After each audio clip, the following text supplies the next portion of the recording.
दिल्ली के दिल में धमाका, डॉक्टर बना दरिंदा, सफेद कोट के पीछे छुपा बारूद का खेल। एमबीबीएस से लेकर बम ब्लास्ट तक पढ़े लिखे आतंक का नया चेहरा, डॉक्टर उमर उन नबी।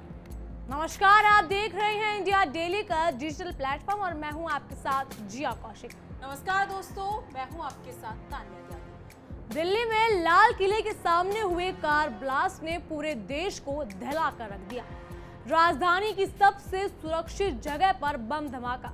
ये सिर्फ एक घटना नहीं, बल्कि ये हमारे सिस्टम, हमारी सुरक्षा एजेंसियां और उस सोच पर सवाल है जो आतंक को शिक्षा की आड़ में पनपने दे रहा है।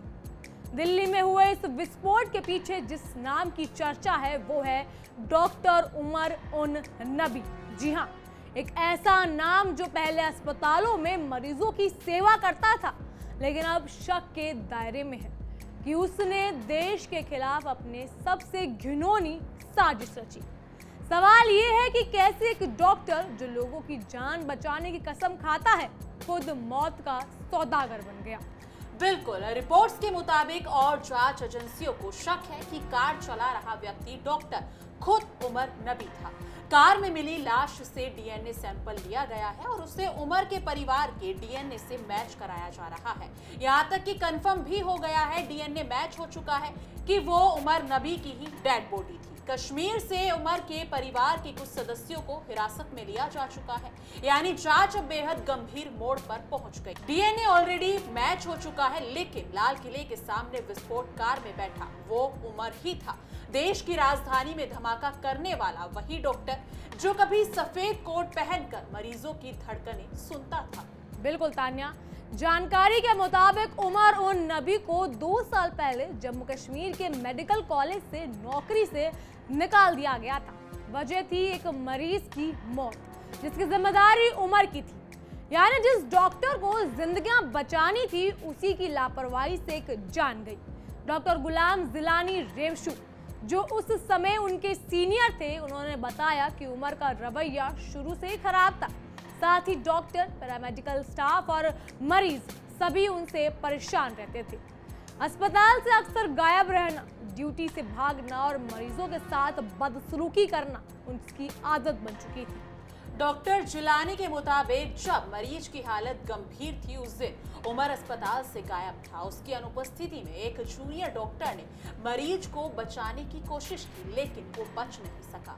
इसके बाद मरीज के परिवार ने अस्पताल प्रशासन से शिकायत की। 4 वरिष्ठ डॉक्टरों की जांच कमेटी बनी, जिसमें doctor Jilani, medical superintendent doctor Mohammad Iqbal, professor doctor Mumtaz Uddin Wani और डॉक्टर संजीत सिंह रिसम शामिल थे। उमर ने झूठ बोला कि वो ड्यूटी पर था, लेकिन सीसीटीवी फुटेज ने उसकी सच्चाई खोल दी। कई बार बुलाने के बाद भी वो जांच समिति के सामने पेश नहीं हुआ और आखिरकार उसे मेडिकल कॉलेज से बर्खास्त कर दिया गया। बर्खास्तगी के बाद उमर ने फरीदाबाद की अल फलाह यूनिवर्सिटी के स्कूल ऑफ मेडिकल साइंस में ज्वाइन किया और यहीं से कहानी और डरावनी शुरुआत होती है। इसी कॉलेज से विस्फोटकों का जखीरा पकड़ा गया था और कुछ डॉक्टर आतंकी मॉड्यूल से जुड़े पाए गए। ये वही वक्त था जब उमर धीरे धीरे एक नई दुनिया में कदम रख रहा था। वो दुनिया जो बंदूक, बारूद और बम की भाषा में बात करती है। जांच एजेंसियों को शक है कि उमर नबी ने 2 अन्य डॉक्टर आदिल रथार और डॉक्टर मुंजामिल गनैया के साथ मिलकर एक आतंकी नेटवर्क बनाया था। सोचिए, डॉक्टरों का ऐसा नेटवर्क जो मौत को इंजीनियर कर रहा था। जांच एजेंसियों के सूत्रों ने बताया कि ये नेटवर्क 9 से 10 लोगों का था, जिसमें से 5 से 6 डॉक्टर थे। इन लोगों ने अपनी मेडिकल डिग्री और रिसर्च का इस्तेमाल विस्फोटक डिवाइसेस बनाने के लिए किया। अमोनियम नाइट्रेट फ्यूल और दूसरे रसायनों का इस्तेमाल कर ये गिरोह ब्लास्ट की तैयारी कर रहा था। 9 नवंबर को 2900 किलो अमोनियम नाइट्रेट बरामद होने के बाद उमर फरार हो गया। जांच एजेंसियों को शक है कि वो हरियाणा के धोज गांव में छिपा हुआ था। उसने अपने सभी डिजिटल माध्यम बंद कर दिए थे, 5 मोबाइल फोन बंद कर दिए थे और यहाँ तक कि यूनिवर्सिटी से भी वो गायब हो गया था। अब सवाल ये है कि आखिर पढ़ा लिखा डॉक्टर ऐसा क्यों कर रहा है, ऐसा उसने क्यों किया? तान्या, ये पहली बार नहीं है जब देश में पढ़ा लिखा आतंकवादी सामने आया हो। जी हाँ, आपने सही सुना। इस देश में ऐसे कई मामले सामने आए हैं जहां शिक्षा ने इंसान को समझदार नहीं बल्कि खतरनाक बना दिया। ये सोचने वाली बात है कि जब एक डॉक्टर या इंजीनियर हथियार उठा लेता है तो उसकी जानकारी, उसका ज्ञान, उसकी डिग्री सब आतंक की सेवा में लग जाती है। ये समाज और शिक्षा प्रणाली दोनों एक करारा तमाचा है। आतंक सिर्फ बंदूक से नहीं फैलता, वो दिमाग से फैलता है, और जब वो दिमाग पढ़ा लिखा होता है तो उसका असर और भी विनाशकारी होता है। ओसामा बिन लादेन से लेकर रियाज भटकल तक दुनिया ने कई ऐसे आतंकियों को देखा है जो पढ़े लिखे थे। लादेन ने सिविल इंजीनियरिंग में डिग्री ली थी। याकूब मेनन सीए था, यानी कि चार्टेड अकाउंटेंट। अफजल गुरु ने एमबीबीएस किया था। हाफिज सईद के पास 2 मास्टर्स डिग्रियां हैं। मसूद अजहर ने सॉफ्टवेयर इंजीनियरिंग की पढ़ाई की थी और रियाज भटकल इंजीनियर था। यानी आतंक का चेहरा अब अशिक्षित नहीं रहा, अब वो कॉलेजों से निकल रहा है, यूनिवर्सिटीज की प्रयोगशालाओं से आ रहा है। उमर उन नबी इसी नई नस्ल का प्रतिनिधि है जो पढ़ाई की आड़ में नफरत का जाल बुन रहा है। याकूब मेमन, जिसने 1993 बम धमाका ब्लास्ट यानी मुंबई में बम ब्लास्ट की साजिश रची थी, वो देश का एक चार्टेड अकाउंटेंट था। जी हाँ, वो समझता था कि सिस्टम कैसे काम करता है और इसी ज्ञान का दुरुपयोग कर उसने आतंक की जमीन को तैयार किया। ओसामा बिन लादेन, जिसने पूरी दुनिया को दहशत की आग में झोंक दिया, उसके पास भी यूनिवर्सिटी की डिग्री थी, यानी पढ़ाई ने उसे समझ नहीं दी बल्कि ताकत दी, गलत दिशा में जाने की ताकत। ये उदाहरण बताते हैं कि सिर्फ शिक्षा नहीं, सही सोच जरूरी है। अफजल गुरु का मामला भी ऐसा ही था। उसने मेडिकल कॉलेज में एमबीबीएस किया, लेकिन पढ़ाई के बाद उसने बंदूक उठा ली। उसने संसद पर हमला करने की साजिश रची, यानी लोकतंत्र की जड़ पर वार किया। वही हाफिज सईद जो पाकिस्तान में बैठकर भारत के खिलाफ आतंक फैलाता है, उसके पास 2 मास्टर्स डिग्रियां हैं। यूनिवर्सिटी ऑफ पंजाब से पढ़ा हुआ वो शख्स आज भारत में रक्त की नदियां बहाने का जिम्मेदार है। ये सभी उदाहरण बताते हैं कि शिक्षा अगर गलत सोच के साथ मिले तो वो समाज का सबसे बड़ा खतरा बन जाती है। मोहम्मद मसूद अजहर की कहानी भी अलग नहीं है तान्या। उसने पुणे के विश्वकर्मा इंस्टीट्यूट ऑफ टेक्नोलॉजी से सॉफ्टवेयर इंजीनियरिंग की डिग्री ली थी, लेकिन उसने वही ज्ञान अहमदाबाद सीरियल ब्लास्ट में इस्तेमाल किया। 2008 के उस ब्लास्ट ने गुजरात को झकझोर के रख दिया था।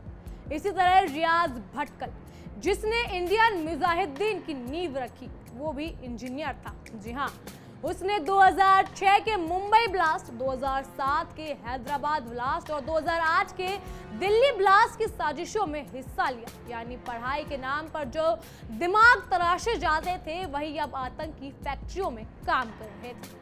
आज डॉक्टर उमर उन नबी का नाम भी उसी लिस्ट में जुड़ता दिख रहा है।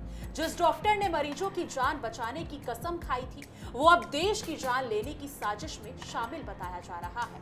उसकी बर्खास्तगी, उसका गायब होना, उसका परिवार हिरासत में, ये सब एक गहरी साजिश की तरफ इशारा कर रहे हैं। ये कोई अकेला वाक्य नहीं है, ये सोच उस नेटवर्क की है जो हमारे बीच बैठा है, जो लैब में रिसर्च नहीं ब्लास्ट की तैयारी करता है। और सबसे डरावनी बात ये है कि ये नेटवर्क पढ़ा लिखा है। बिल्कुल तान्या, राजधानी दिल्ली में लाल किले के सामने हुए धमाके ने ये सवाल भी खड़ा कर दिया कि आखिर कब तक हमारे विश्वविद्यालय और कॉलेज ऐसे लोगों के अड्डे बनते रहेंगे जो देश के खिलाफ जहर उगलते हैं। उमर जैसे लोगों ने डॉक्टर की पहचान को कलंकित किया है।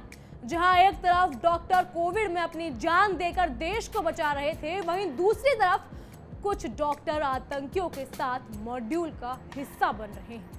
क्या ये विडंबना नहीं है कि डॉक्टर की जगह अब बम ब्लास्ट टाइमर बेल्ट पकड़ी जा रही है? अब जब जांच एजेंसियों ने डीएनए टेस्ट करके पता लगा लिया है कि वो आतंकी कौन था, उसके बाद पूरा देश इस सवाल के जवाब की प्रतीक्षा कर रहा है कि क्या लाल किले पर हमला करने वाला, इसके पीछे पूरी साजिश प्लान करने वाला जैश-ए मोहम्मद का गुट है।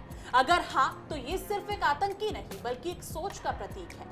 वो सोच जो पढ़ाई की आड़ में देश को तोड़ना चाहती है। भारत की सुरक्षा एजेंसियां अब इस मॉड्यूल की जड़ों तक पहुंचने की कोशिश में है, लेकिन ये तय है कि जब तक ऐसे लोगों की शिक्षा संस्थानों से बाहर नहीं किया जाएगा, तब तक देश के खिलाफ साजिशें यहीं से पनपती रहेंगी। आज देश को एक नई बहस की जरूरत है। क्या हमारी शिक्षा प्रणाली सिर्फ डिग्री देने के लिए है या इंसान बनाने के लिए? उमर जैसे उदाहरण बताते हैं कि डिग्री अगर देशभक्ति और जिम्मेदारी के लिए बिना हो तो वो हथियार बन जाती है। आज दिल्ली में हुआ बम ब्लास्ट सिर्फ एक सुरक्षा चूक नहीं, बल्कि ये हमारे समाज के नैतिक ढांचे की भी चूक है। पढ़ाई का अर्थ सिर्फ किताबों से नहीं होता, बल्कि संस्कारों से होता है, और यही संस्कार जब गायब हो जाते हैं तो डॉक्टर भी आतंकवादी बन जाते हैं। बहरहाल इन सब पर आपकी क्या राय है, हमें कमेंट सेक्शन में जरूर बताइएगा। फिलहाल के लिए इतना ही। तमाम खबरों के लिए फॉलो कीजिए इंडिया डेली को और देखते रहिए हमारी खास पेशकश तहकीकात, हर खबर की तह तक।